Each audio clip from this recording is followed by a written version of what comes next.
We are 1 month away from Apple's next event, and it might be one of the most eye-opening and exciting events of the entire year, especially because there are strong rumors that Apple will be showing off some brand new Mac hardware at this event, which could give us our first glimpse at the most powerful Mac in existence to the most anticipated Mac redesign yet. So sit back, get subscribed if you haven't already, that didn't sound lame at all, and let's talk about what hardware we can expect at WWDC 2022.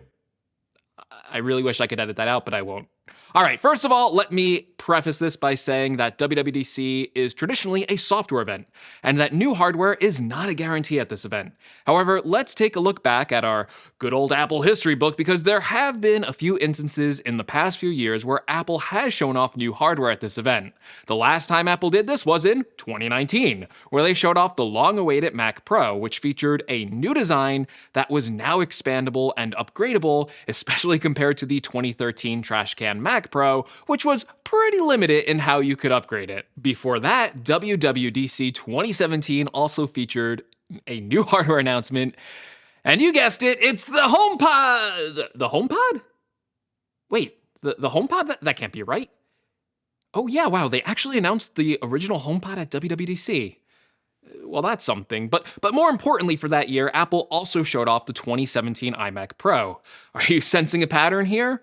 WWDC hardware announcement events are usually reserved for Apple's most powerful computers or new hardware categories like the HomePod.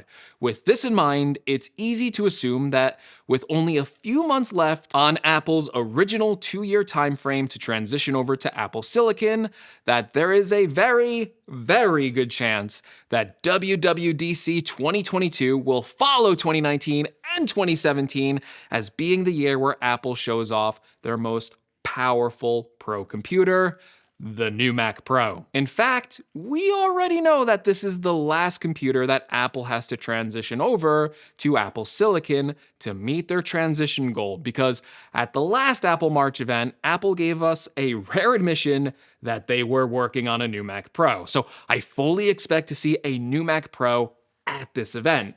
As for what the new Mac Pro will be, well, that's actually going to end up being a pretty big surprise, because initially there were rumors that Apple was working on a half-size Mac Pro desktop tower.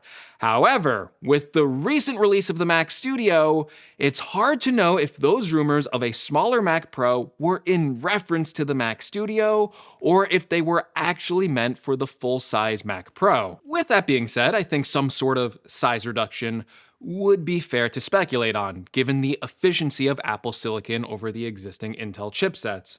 Although I think this time we can expect that the Mac Pro will continue to be upgradable or modular in some way that goes beyond the non-existent upgrades to the rest of the Apple Silicon computer lineup.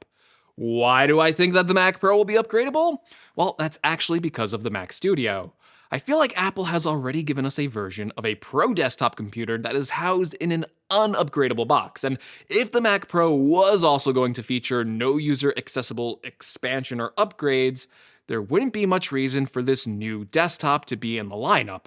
Apple could have just given us an unupgradable Mac Pro with a different chipset like the M1 Max and the M1 Ultra alongside higher-end chips rather than just making this separate smaller Mac Studio box.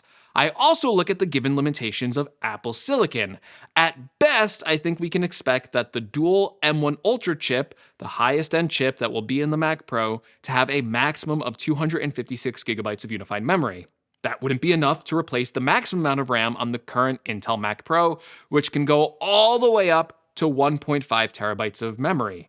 And it's not like Apple to introduce something after the Intel transition that can't beat it in some way. I feel like on almost every front they have been delivering on specs that either match what they were offering on their Intel computers or go well beyond them. So while I initially wasn't expecting the Mac Pro to be upgradable given the tight integration with Apple Silicon, I am now fully expecting some sort of solution for users to be able to access the internals and change some of these parts. I think this may come with some sort of Apple-centric solution, and there may be certain modules or connectors that would have to be Apple certified, so maybe third parties would be able to use it through some sort of program, kind of like how the MPX module works on the existing Mac Pro, but maybe even more tied down than that, to properly work with Apple Silicon architecture. So basically, I wouldn't, expect to be able to just pull any RAM or maybe even any storage off the shelf and get it to work with this Mac Pro.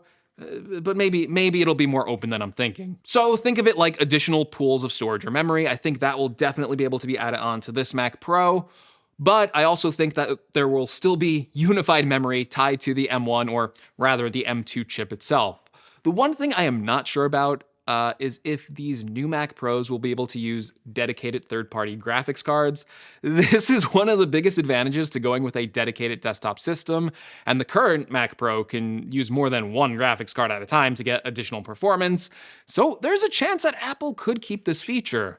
But I really think this might be the trickiest part to add onto the Apple Silicon architecture, and we may be left with just using the GPU cores on the M2 chip itself. Speaking of which, the chipset has been widely rumored already, with Apple proclaiming that the M1 Ultra was their last M1 chip, and it looks like the Mac Pro is ready to launch with new M2 chip options, and this might actually lead the Apple Silicon transition for the M2 chip rather than the entry-level computers. The M2 transition might start with the highest-end Mac Pro.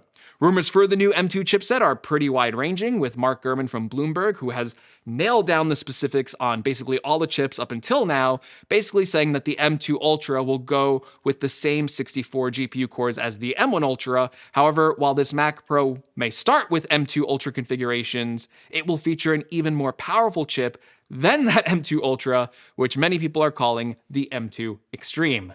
This M2 Extreme would feature 128 maximum GPU cores, so perhaps the need for additional GPU cards could be negated depending on just how powerful this M2 Extreme GPU is. Furthermore, the M2 Ultra should also get a bump in CPU cores to 24, and then the M2 Extreme would push that even further because it's going to basically be two M2 Ultras fused together to feature a maximum of a 48-core CPU, pushing the CPU performance even more than what we already have with the Mac Studio. So yeah, this Mac Pro sounds ridiculously powerful, and while we may see this as the first M2 Mac unveiled, it doesn't mean you can purchase it right away. I think Apple is likely to do the same strategy it did with the 2017 iMac Pro and the 2019 Mac Pro, and that is that they will announce this product at WWDC, but they won't ship it until the end of the year. So I would expect to get a sneak peek at the Mac Pro at WWDC, but ultimately, it probably won't be available to order until November or December of 2022. Okay, what about other Macs? Well, Mark Gurman seems to think that Apple will have some new Macs ready for June. And this could be the entry-level M2 Macs, like the new MacBook Air, the M2 Mac Mini, and even the entry-level version of the new MacBook Pro.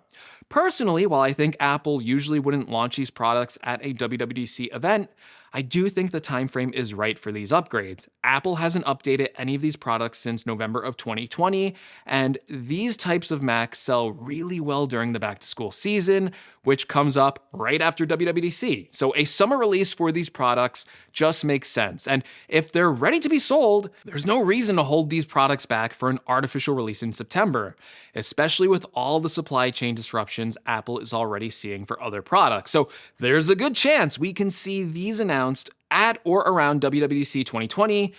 Now, I already made some of these dedicated videos covering the M2 Mac, so if you want to learn more, I would recommend checking out these videos here. But for a quick recap, the M2 MacBook Air will be getting a new design with new colors, reduced bezels, may even have a notch like the MacBook Pro, and it's going to be packed with a brand new M2 chip.